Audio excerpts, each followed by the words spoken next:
thank you guys for being here. It's 4 o'clock on a Friday, and you must be really bored to be here because I'm thinking there's a lot of other things. But I like to walk around, and you know, I have to be tethered over here because we don't have one of those little remote things, so I apologize ahead of time. Here's what I want to do. I want to tell you our story. The thing about this is I don't think this is just a healthcare story. I think this is a story that can be applied to any organization that's as bad as we were.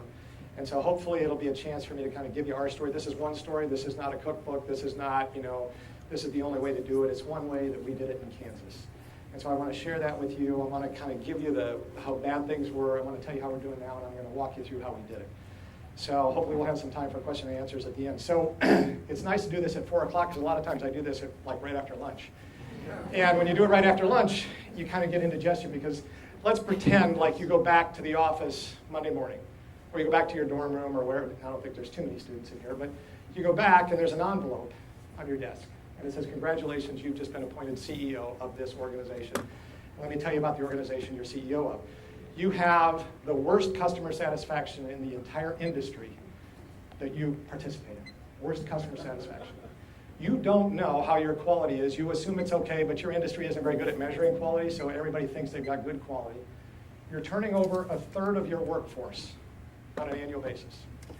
And when you survey your employees and you ask their opinions, they tell you three things that really are alarming because they're the three lowest rated questions on the survey. First, they're not proud to work at your company. The second is they wouldn't recommend your company to any friend to work. And third, they wouldn't recommend your product to anybody. Those are your employees. The good news is your industry is growing, right? So more and more people are chasing your product, but they're not buying your product. They're buying your competitor's product. So while the market size is growing, you're shrinking in market share. And worst of all, you have no money. You don't have a balance sheet. You have no reserves, and you're trying to make it in this industry. So how's that feel? So I have to tell you, that's the University of Kansas Hospital in the 1990s. So let me tell you what we had back then. We had, I'll get there, we had the worst patient satisfaction in the country. We used Press Ganey, we surveyed all our employees, and we were at the 5th percentile, and the only reason we could, Press Ganey didn't go any lower than the 5th percentile, so that was fortunate for us, because we were at the 5th percentile. We didn't know quality, and I would argue anybody who's in healthcare back in the 90s, nobody knew quality. Everybody talked about it, they said, well, you know it when you see it, but we measure it better today. In the 90s, we didn't, so we thought we were okay. We were turning over a third of our workforce on an annual basis, and when we surveyed our employees, they said a couple things. They said, we're not proud to work here. And we wouldn't tell any of our friends to come work here, and we wouldn't tell any of our friends to come get care here. Those were our employees at our hospital. The market was growing in Kansas City, so more and more people were seeking health care, and we were losing 5% volume per year. So if anybody's in health care, we were about a 500-bed hospital, and we bottomed out at about 13,000 discharges in 1998. And we had no money, because back then we were part of the University of Kansas. So my position reported up to the executive vice chancellor of the School of Medicine, who reported to the chancellor of the university, who reported to the Board of Regents. So I'm a CPA by background. I walk in, we have no set of financial statements. We don't have our own checkbook. We're spending state money, and by the way, every dollar we make at the end of the year goes back to the state. So that's kind of what we had going at the University of Kansas when I got there in 1996. So let me show you some numbers. These were our inpatient admissions, 3 years running. These all will look very familiar. Outpatient registrations. So we measure our volume in terms of inpatients and outpatients. Our patient days, how long are patients staying in our hospital? Well, when you have fewer patients, they stay less time. And here was the market share and market size. So you can see we started at 5.4% market share in 1995, and we bottomed out in 1998 at 4.6%. While the market, what's that, 1.5 million to 1.550,000, so pretty significant growth in the market. So that's kind of what we were facing back then. So we weren't seen as a leader in any of these things. Here we are, the only academic medical center in the state of Kansas, and we were not seen as a leader in any of these issues. So we had a couple choices. So here's what we did. 1998, we became a public authority. So I can't explain that to you. I don't know exactly what that means, other than it's as close to becoming a 501c3 as you can be. So here's what happened. 12:01 in the morning, October 1st, 1998. We became a public authority. So the executive vice chancellor of the School of Medicine came to my boss, the former CEO, and handed her a check for $23 million. First time we had any money of our own. So that was about 30 days operating cash. And for those of you who don't know what that means if you didn't get any more money in, you could keep your doors open for 30 days. So that's not a lot of money. to get started with. We got a 1970s vintage hospital, okay, totally undercapitalized. Just to give you a sense, I'll show you a graph in a minute, but the 5 years before we separated from the state, $33 million was invested on our campus. The last 15 years, we've invested over $1 billion in our campus. So we were totally undercapitalized. We had the roof leaked. We had equipment that nobody would service. So, they come in and they say, that goes to the museum as soon as you guys are done with this because we don't have those parts anymore. We got 2,200 employees who said, I'll leave state employment because they were employees of the state of Kansas. And they came to work at the hospital. They didn't know what that meant, but they had to sign a waiver. We got a board of directors for the first time. 14 members, now it's 19 members. 13 of those appointed by the governor of the state of Kansas. 6 of those are ex officio members, including myself. We were cut off from state funding, so we haven't gotten a dime from the state of Kansas since October 1st, 1998. And we were pretty much patted on the head and said, good luck. And in fact, the legislators would call it a Hail Mary pass. And so when you talk to them and you spend some time with them, they didn't know what else to do. So interestingly enough, we did bring a consultant in 1997 before we made this decision. And the consultant told us 2 things. They said, first of all, if you don't fix this, you'll lose $20 million a year by the year 2000 and every year thereafter. And we're going to give you 6 recommendations to consider. One was to sell the hospital and one was to close the hospital. 1997, there were conversations on our campus to sell or close the University of Kansas Hospital. So I'll show you how we've done since that time, and then I'll show you how we did it. But that's kind of a pretty dire strait to be in an organization, and it could be anybody's industry. It doesn't have to be a hospital, it could be anything. So I'll fly through these slides. So how'd we do? So we measure ourselves in 5 areas: service, quality, people, cost, and growth. Those are the 5 areas we measure. Service is patient satisfaction. We were the worst in the country. Here's where we are now. So our goal is to be in the top 10% in the country. We're currently at the 96th percentile in the country. Last year, we came in at the 89th. We set 90th as the goal. We came in at the 89th. We're pretty transparent, so we didn't hit our target, but we did pretty well. On the quality side, we met with our medical staff and said, what is the metric for quality? So if you talk to patients, they'll tell you 2 things when they go to a hospital. I want to have great service, and I want to live. Really, I mean, if you boil it down, forget all the other stuff. It's not about food, and it's not about parking. I want to know, are you going to pay attention to me, and am I going to walk out the door? So we actually have an index called a mortality index. So for every patient that comes into our hospital, we send that data up to the University Health System Consortium, and we're benchmarked against 110 academic medical centers. Every piece of that medical record goes up, and they go, okay, what would have happened with this patient had they been at Johns Hopkins? Or had they been over here at UCLA, or had they been at UCSF? What would happen? So that helps set the bar in terms of what's the expected mortality for a patient with that condition: age, sex, race, comorbid conditions. And then how did you do compared to the expected mortality? So you can see back in in 04, I think that should be 1998, we actually had people dying in our hospital that should not have been dying. So when we benchmarked against the best, we had 46 more deaths than we should have had. Last year, 312 people left our hospital that weren't expected to live when they came to us for their care. It's a pretty nice turnaround, and it's something that we tell people all the time. Our tagline actually is, people who come here live. And that's a little bold statement, but we actually have the data to prove that that's right. Our competitors don't like that, but we actually print this off and we give it to our anybody who wants to come to us for care. We give them our patient satisfaction scores and our mortality and say, go ask your other hospitals to share this with you. Because what happens in Kansas City is people don't want to have that conversation. They want to live on the past. Well, we weren't very good in the past, so we want to live in the present, and we want you to go back and ask those questions. We talked about the U.S. News and World Report. The interesting thing here is U.S. News and World Report ranks you in 3 major categories. Reputation is 33% of the score. I don't know what it's like Marty, I don't know what it's like for schools, but I think it's similar. And then 33% on outcomes, and then 33% on nursing and technology and this and that and the other. We have no reputation points, none. Nobody knows about us in Kansas City. I mean, the most reputation points we get is like 2. Cleveland Clinic gets 76, and Johns Hopkins gets a whole bunch. There's a great story about Hopkins. They did a survey in Baltimore. Who has the best dental school in that area? You know who it was? Johns Hopkins.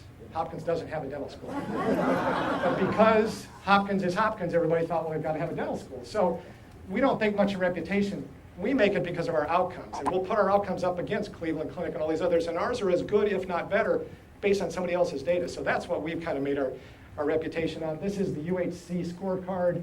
I won't explain this to you, but for the last 6 years, we've been in the top 5 of academic medical centers in the country for quality and safety in terms of the care we provide our patients. We got the nursing award in 2010 for having the best nurses in the country. Our turnover now is about 11% total for the hospital, 7% for nurses. We had 1,000 applicants for 150 nursing vacancies. It's a pretty big deal for us because we've become a place where people want to work. Employee engagement, I talked to you about how bad our employees felt when they were here in 1997. Now, these are the kind of questions we're asking, and you can see our scores have done nothing but go up over time. And we're one of the better performers in the Moorhead database for employee engagement. Here's our growth since 1998. 135% increase in discharges, 281% increase in outpatient encounters, 99% increase in emergency room visits, OR volume. State of Kansas, 105 counties in Kansas. We took care of a patient from every county in Kansas. 131,000 distinct Kansans came to us for their care last year. Missourians don't like this slide. We took care of 74,000 distinct Missourians. The Jayhawk doesn't play well in Missouri. And so people think that we don't take care of Missourians because we're the University of Kansas. We take care of patients from almost every county in Missouri. And last year we took care of patients from 49 of the 50 states. Over 100 patients came to us from California. Over 100 patients came to us from Florida. We can't find somebody from Vermont. So if you guys have anybody in Vermont, we would love to have them come hang out with us. And here's our net revenue growth. So we're now $1 billion. I think we're now a $1.2 billion organization. Our capital expenditures have surpassed $1 billion. So what did it take? So that's kind of the preview of this. So this is where I share with you what we've done. I think it's applicable to everybody's business. So take it for what it's worth. Here's our formula. We sat down in 1998 and said, we're terrible. So what is our core business? So as a CPA, you would think, well, what you're going to do is focus on market share, market size, and bottom line, right? That's where you need to focus. We said no. There's not a healthcare professional who comes to work to say, I want to take $1 out of a patient's stay. Talk to a doc, talk to a nurse, talk to an allied health professional. They want to go home at night, and they want to know they provided the best care possible to every patient that they had. So we said, you know what, what's our business? It's patient care. We're going to focus on the patient, novel idea in healthcare. And we said, so here's what we want to do. We want to have a world-class service for every patient that comes to us. We want to make sure they get the best outcomes possible, and we have to put the right team together. And if we do all of that, we'll grow and we'll be okay financially. So we didn't talk about growth, and we didn't talk about finances. We talked about the patient, and we talked about our team. And that's the formula we've stuck with for 15 years now, and it's been pretty successful. So here's the tactics I want to talk about and then open it up for questions, and I'll go through these one at a time. There's a concept in management that says if you want to make change, you have to have something called tension for change in your organization. When you're fat and happy, you don't make changes, right? When things are going really well and you're printing money in the basement, you don't have any motivation to make a change. Our platform was on fire. The problem was that nobody knew it. Academics tend to be, no offense to anybody in the room, but they tend to be a little arrogant. And so we had not shared this with anybody. So the first thing we did was we took that story that I just shared with you and took it in front of everybody. We shared it with doctors and nurses and allied health professionals and housekeepers and food service workers, and they'd never heard that story. So the first step we had to do was admit we have a problem. It's like a 12-step program, right? Because if you don't do that, you're not going to get everybody engaged to do anything. So that's the first thing we did. The challenge with that is that you can demoralize your workforce immediately if you tell them how bad things are without giving them a bridge to the future. So we had to immediately follow that with a vision. So, okay, this is how bad things are. Where are we going to go? What do we want to be when we grow up? So we set our vision as high as you could possibly go. We set our vision to lead the nation, all right? So KU basketball is pretty big, right? I mean, it's world-class basketball at KU. The fact of the matter is we didn't want to be the best in the Big 12. And we didn't want to be the best in Kansas City. We wanted to be the best in the country. And I will tell you that when you set that bar, that sets a clear vision. Because now you're comparing yourselves to Johns Hopkins and Mass General and Cleveland Clinic and Mayo Clinic and MD Anderson. You're not comparing yourself to the local provider. And it gives people a sense of where you want to go. So that's what we did. So we clearly gave them something that they could chew on for a while. I'm a big advocate of Jim Collins. If you've not read his books, no matter how old you are, I would encourage you to read his books. He has great books. And he's got a book called Good to Great, where he profiles organizations that were good organizations and they became great organizations. And one of his concepts is your organization is a bus. okay? And the first thing you have to do as a leader is make sure that you have the right people on your bus. And the second thing you have to do is make sure you have the people in the right seats on the bus. So there's 3 pieces in there. Some people shouldn't be on the bus, right? They don't belong. I will tell you in healthcare, that's really difficult. So you have a surgeon who makes $5 million a year for your organization, and no one likes that surgeon. And that surgeon is a cancer in your organization because that surgeon upsets everybody who works with him. Turnover is high for anybody who works with that surgeon. You know what hospitals do? We keep them around. Because by gosh, the bottom line is dependent on that surgeon, right? The challenge now is if that surgeon doesn't meet your culture and fit your culture, maybe the surgeon shouldn't be there. And I'm not picking on surgeons, it could be anybody in your organization. So story we had was, we had a woman who was from K-State. So if you're in Kansas, and Marty knows this, there's KU and there's K-State and there's the rest of the state, right? And KU and K-State can't stand each other. They just cannot stand each other. So she's a K-Stater, so K-State's purple, and she had this rug in front of her desk, and you step on it, played the theme song from K-State, drove all of us nuts. But she ran our lab. And when you watched Paula go in the hallway and talk to patients and talk to staff, you said, you know what? If every employee interacted with every patient and every staff member like Paula did, we'd be great. That's all you need. So I remember it was a Friday, and I pulled Paula into my office and said, Paula, I have an idea. I said, how would you like to teach customer service training? And she looked at me like I had 3 heads, and she said, can I take a week off? I said, sure. So she took a week off, she came back, and she said, you know what, I'll do it. This is a woman who'd been with us for 20 years running our lab. She'd never taught a class in her life. She didn't have any customer service training, but she had it in this inherent skill set. Today, she's trained over 12,000 employees in our hospital on customer service. You can't start a job in our hospital without going through 8 hours of customer service training. And for us, executives started that program. We had to take 16 hours because we're slow learners. So the execs had to go through 16 hours, and then we put the entire team through for 8 hours. And today, everybody goes through 8 hours of training before they start. And we didn't do it off the shelf. We put Paula in front of people. And think about it for a minute. So people would go up to Paula and say, well, you can't do that here. And she goes, I do it every day. You can treat people like that because I've been here 20 years. I'm not a consultant. I'm an employee here, and I believe this. And so that's kind of getting the right person on the bus in the right seat, and that's worked out really well for us. Okay, we've done some partnerships. We've also gotten some other organizations, and I'll just keep going. Again, I'm a finance guy by background, so it's really important to measure things in healthcare. So our patient satisfaction used to come in quarterly. Now, if you're trying to run an organization on data that you get quarterly, it's really hard to do that, right? So, I mean, finance at least comes out monthly. But we would get the data, and we'd look at it, and by the time we finished analyzing it, it was 6 months old. And what are you going to do with that? You're going to go up to somebody and say, you know, 6 months ago, we had a really bad experience over here on unit 45. And that's not how it works.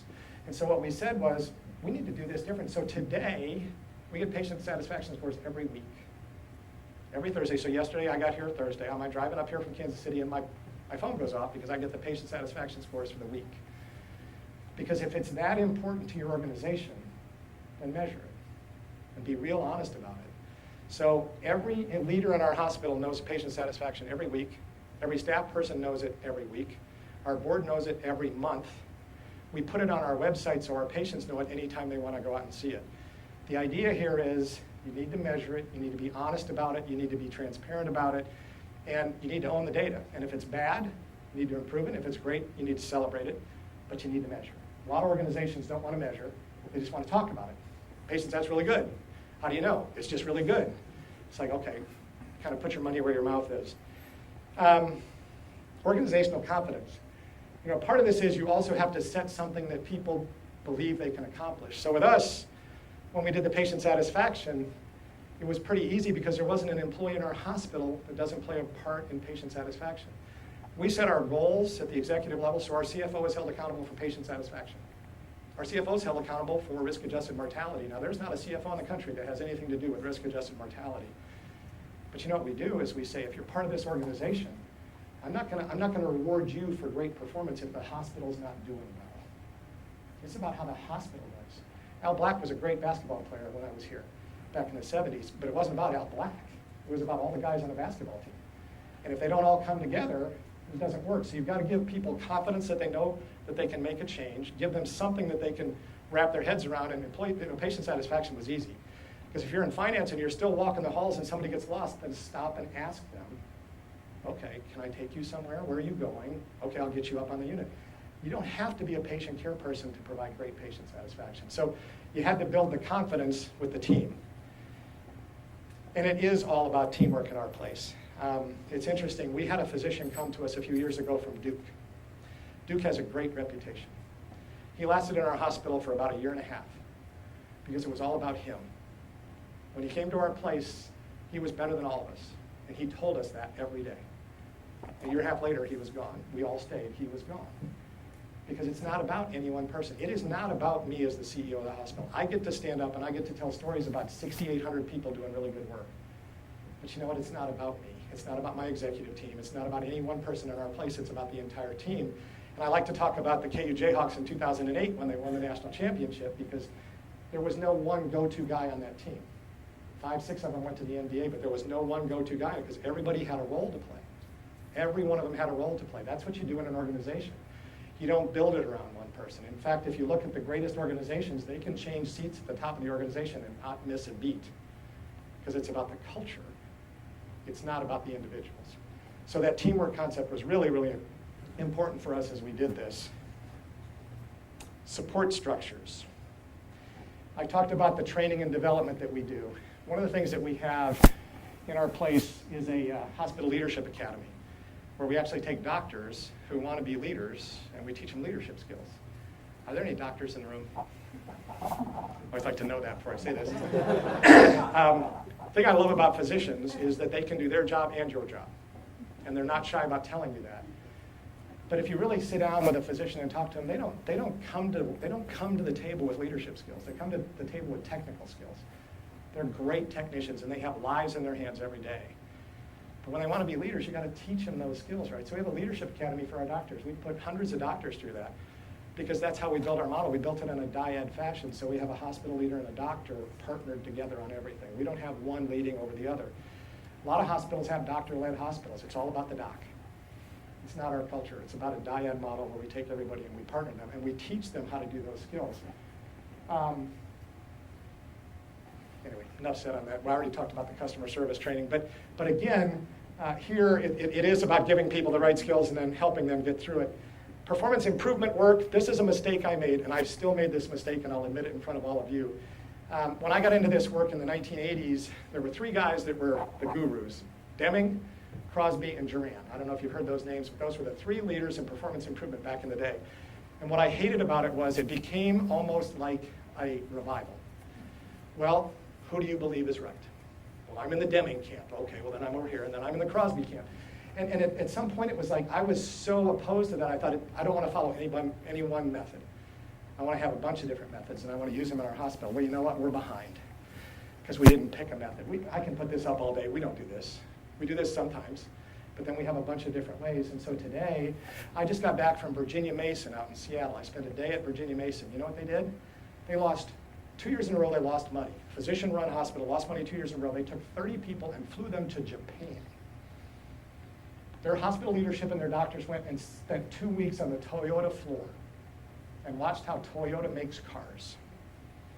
And they came back and redesigned the healthcare delivery system. They had a sensei, great story. They call them senseis, right? They're the guys that know everything. They had a sensei came into the hospital and they were looking at drawings of new construction. And the sensei goes, "What's that?" Well, that's a waiting room. For who? Well, for patients. Why do patients wait? That's not value added. Patients shouldn't wait. Why are patients waiting in your hospital? I mean, how many of you have tried to get into a doctor and you get there? I mean, what do we do to you when you go see a doctor, right? Well, you come in. First thing we do is we're surprised you're there. We tell you to come early, right? So you come in and we act like we don't know you because we give you all this paperwork to fill out, right? Well, how do you not know me? I've been here before. No, you have to fill it out again. So you fill it out and then you go wait, right? And you wait, and then we go, okay, could you come up, and we give you a few more pieces of paper and you fill it out again. Then we take you to the room, we close the door, and you wait, right? And you see the doctor for about 5 minutes, and then you wait some more maybe to go to a test, if we can do it that day. Or we might have to do it 3 weeks from now, so we have to wait 3 more weeks. It's a waste-filled system. And so that's my admission, and that's the thing we're challenged with now, is how do we go in and redesign this so that we make it about you and not about us? And that's a big challenge, but I tell you, that is the future of healthcare, I think. Reward and recognition. If I learned anything in this, it's not about money. A lot of times we think what we have to do is reward people with a check. And I will tell you I disagree with that. A couple things we do. When we send out our patient satisfaction surveys, we put a little index card in there called a KU Cares card. And we say, would you please write us a story about someone who provided great care to you when you're in the hospital? We get tons of those cards. We read them in the executive office, and then we send them up to the unit, and they post them on bulletin boards. And some units count how many people get. And then they have rewards for those people. You know, here's this or here's that. It's not about giving them money. The other thing that we do, we have a candy card. Now, this is really kind of fun because, you know, healthcare, we're supposed to be all about wellness. We're not so good at that. And so we took this old cart and we painted it blue. And so the executive team goes out and fills it. We go to Costco and we get Snickers bars and we get Hershey bars and a couple of apples for the healthy people. And then we go out on the unit and we say thank you. Now, as executives, it is amazing how important that is. And you do it at midnight when the staff doesn't expect you to be there. And you do it at 7 a.m. when the staff doesn't expect. I mean, you can do it during your normal work hours, but you do it during everybody else's work hours, and all you do is say thanks. Would you like a piece of candy? Now that's $2,000 probably to feed as many people as we feed, but we're not handing them a check. All we're doing is walking up and saying thank you. And if we've learned anything at our place, that kind of recognition goes as far as anything we've ever done. So one lesson learned there. Recruitment and retention in healthcare is really interesting. Are there any nurses in the room? So, you know, that's a tough profession to be a nurse, and it's getting harder, to be honest, and we expect a whole lot more out of our nurses. And what happens is nurses come to work and, you know, they get disenfranchised and they turn over pretty quick. They leave. So we figured out we need to have a safety net for our nurses. So we created kind of a nursing, what do we call it? We call it the nursing residency program. So what we do is that we have the nurses in their first year get partnered up with senior nurses. And we make sure that we provide all the safety nets for those nurses. And then we have a big dinner for them at the end, and they get to tell their stories. And our retention rate's 96% for first-year nurses, which is unheard of in nursing because people, I mean, 6 months in, people are ready to go become accountants because it's really hard to be a nurse. And so we found ways to kind of keep people on board. Here's another thing we did. In healthcare, we used to do these things called sign-on bonuses. Okay, so the idea was, you're working at hospital X and we want you to come work at our hospital, so we'll pay you $10,000 to not work there and come work with us. Happened, lots of hospitals did that during the shortage. If you want to upset your workforce, pay somebody else $10,000 to leave their place to come work side by side with a person who's been with you for 20 years and explain that to them. So we gave a one-time only, haven't done it, we did it once in 15 years, we gave a retention bonus to our nurses to thank them for sticking with us during the hardest times. And do you know that they still talk about that in the hallway, and it was 10, 15 years ago, and we only did it once, and it was nominal, maybe $1,000 to every nurse. But it was a way to thank people for staying with us as opposed to trying to attract somebody from a competitor to come over and join our team and say you're more important than the people who've been here with us. So again, that was just another learning that we had. Celebrations are really important. It's really hard when you're bad to celebrate. So when you're at the 5th percentile and you make it to the 8th percentile and you throw a party, it's really important because you got to recognize people for making that small step in the right direction. I remember that we set, when we were at the 5th percentile, we set the first goal at the 90th percentile, and you know what? That was ridiculous. There's no way you can get there that fast. So we had to learn how to, we didn't know how to celebrate in our place, so we had to celebrate to the 8th, and celebrate to the 10th, and celebrate to the 15th. And now we still celebrate when we ended up at the 90th. But the point is that you have to celebrate along the way and thank people. Pizza parties, you know, that candy cart. Different ways just to say thanks for everything you did. Because if you don't celebrate the small wins, you're never going to get the momentum, in my opinion, to get where you need to be. And it has to be leadership that does it. I firmly believe that the executive office gets by with a lot, and they delegate a lot. And I think as executives, our job, and any leader's job, is to be out there. And you need to learn your staff, you need to thank your staff, you need to be out there. You need to do it. You can't delegate this kind of stuff to other people because people recognize that. When the CEO and the COO and the CFO and the CNO are out there and they're shaking your hand and thanking you, people remember that stuff because they say you got out of your office and you paid attention to what we were doing. This is one of my favorite things. Everybody's got a story in their organization that happens every day. And we don't tell those stories enough. And I think we learn in our organization to tell stories. So I'm going to tell you a story. Because I get asked a lot, how are you guys doing? Are you guys are you moving in the right direction? Well, first of all, we are not the best in the country, and we know that. In fact, we've slipped a little bit this year. It's pretty frustrating to a lot of us. And it's kind of, the issue is there's two legs to that journey, right? You have to get there, and then you have to stay there.